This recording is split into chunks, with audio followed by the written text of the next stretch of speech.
Hi everyone, so OPPO recently launched their entire Reno 10 series globally. Among them, the Reno 10 Pro Plus has got all the attention with its impressive spec sheet and camera prowess, but at the same time, the phone also comes with a hefty price tag. Enter the Reno 10 Pro, which basically is a toned down version of its elder brother with a lesser price.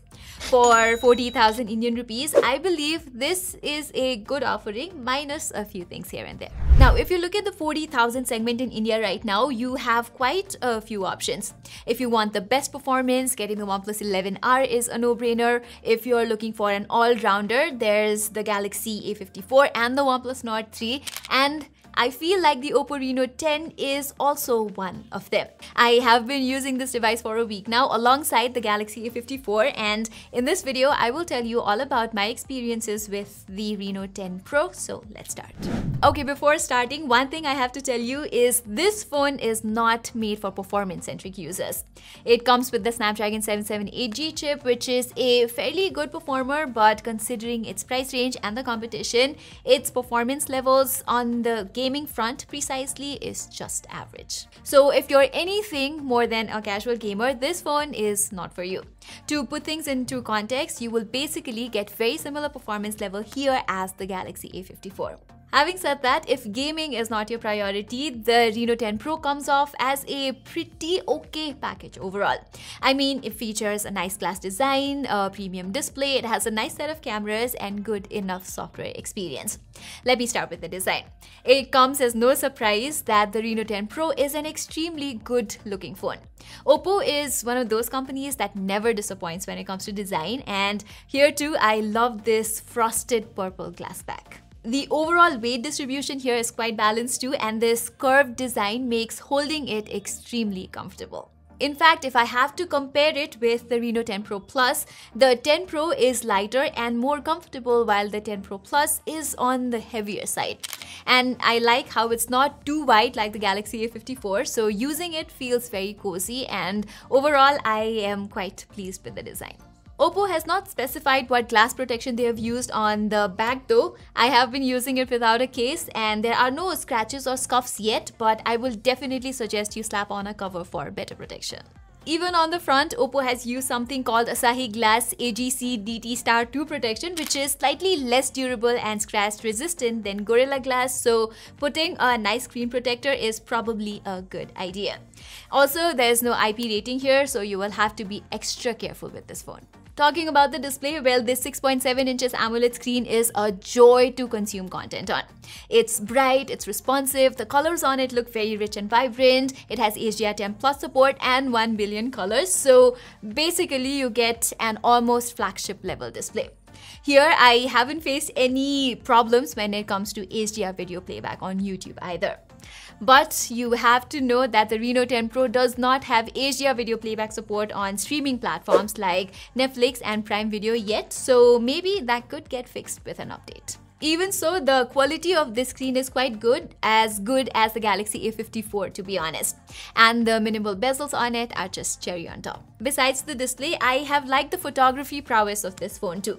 It has a 50 megapixel primary camera along with a 32 megapixel telephoto lens and an 8 megapixel ultra wide angle sensor.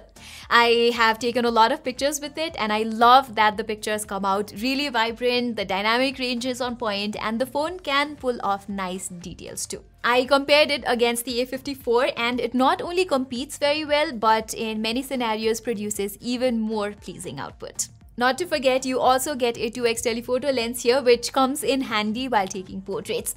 Here are a few samples I took from it, and as you can see, the photos have really good subject focus. The only thing I wished was better here is for both the primary and telephoto lenses to have identical color processing, because the 2x portraits look a bit washed out in comparison to 1x ones. And of course, it's OPPO, so you can expect some beautification when you shoot human subjects. I love the images from its 32 megapixel selfie camera though. Yes, they are definitely smoothened, but the subject's skin looks very pleasing and the phone is able to handle the exposure in the background well too. In comparison, the Galaxy A54 produces kind of a yellow tone, so in most cases, I prefer the Reno 10 Pro. The phone produces decent ultra-wide photos too. They are not as wide as the A54, but I would say it's more consistent. The A54 produces somewhat dark output sometimes with a lot of crushed details, while 95% of the time OPPO's images are bright and usable. I won't say they're necessarily better than the Galaxy A54, but as I said, they are more consistent. During nighttime, Samsung is able to bring out sharper and brighter images than OPPO though. Not that OPPO's photos are bad, it does control noise better than the A54, but in general, A54's photos look better. The videography side of things is also better on the A54. You get 4K recording option from the front camera, which is missing on OPPO. On the back too, the 4K 30fps footages from the Reno 10 Pro are not stabilized. OPPO says that they have used a combination of EIS plus OIS for videos, but that only seems to be effective in 1080p resolution and not 4K.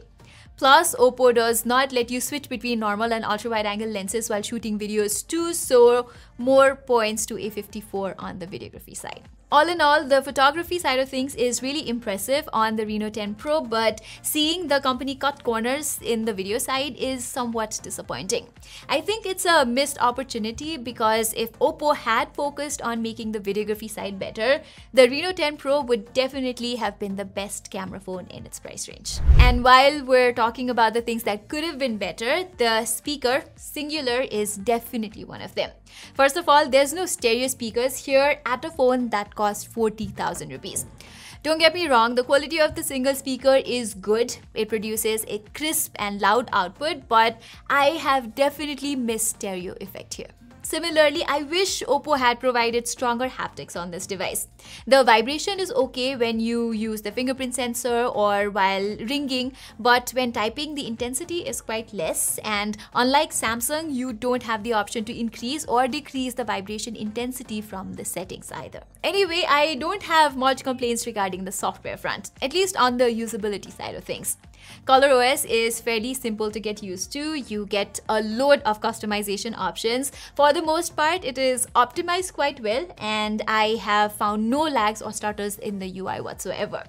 I also like how memory management is not very strict here, so it's not going to aggressively close down your background processes too. You will get a lot of bloatware apps here though, but there's an option to uninstall them, so it's not that big of an issue. OPPO has also promised 2 years of OS and 3 years of software updates on this phone, which is not as good as OnePlus or Samsung's commitments, but I'm not sure the Snapdragon 778G will be able to handle more updates in the future anyway, so that's alright, I guess. The battery life on this phone is fairly good too. In order to maintain a slim profile, OPPO has only included a 4600 mAh battery, and in my usage, I got around 5.5 hours of screen on time here, which is not bad. Now, if I have to compare, the backup is not as good as the 6.5 hours on the Galaxy A54, but the A54 is a chunkier device, so I feel the trade-off is not unfair, especially considering that the 80-watt wired charger you get inside the box takes this phone from 0 to 100% in around 35 minutes only. Alright, time for the moment of truth now. Is the Reno 10 Pro a good phone for 40,000 rupees in India? Well, for starters, this is an offline-centric phone, so you can definitely get some good discounts. So that means the effective price will be much lesser. You also have to consider that you're getting 256GB storage with this device, which is kind of a necessity these days.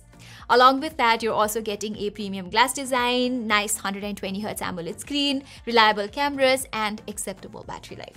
At the same time, I think the 3 major mistakes OPPO did with this phone are: number 1, the choice of chipset. Snapdragon 778G is a chipset that we can get on phones like the POCO X5 Pro, which cost almost half of what the Reno 10 Pro asks. I feel like they could have at least gone with the Snapdragon 7 Plus Gen 1 or continued their partnership with MediaTek and provided the Dimensity 8200 or higher. Number 2 is not including stereo speakers, and number 3, neglecting the videography side. All in all, I would say that the Reno 10 Pro is not a bad deal, especially if you're able to get some discounts. But still, I think you're getting slightly better value with the likes of the Galaxy A54 and the OnePlus Nord 3. So everybody, that was all for my full review of the OPPO Reno 10 Pro.